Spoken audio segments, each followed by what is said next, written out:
Looking to save a few pennies on your next electric bill?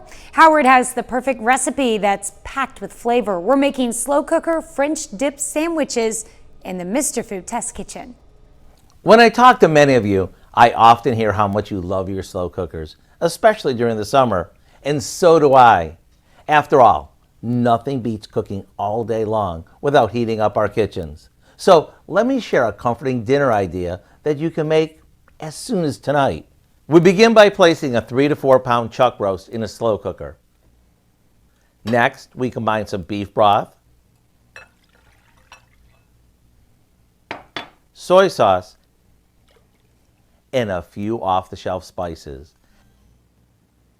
Now we pour this over the roast, and all that's left to do is cover it, set it to low, and let it do its thing.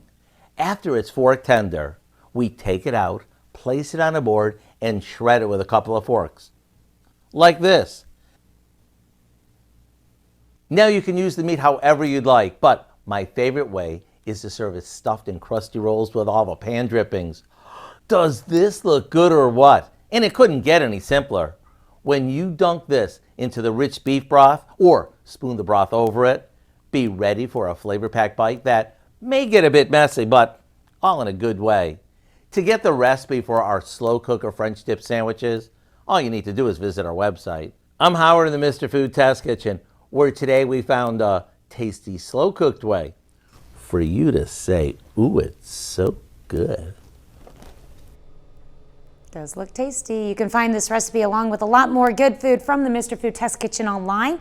Just go to our website at KOAMnewsnow.com.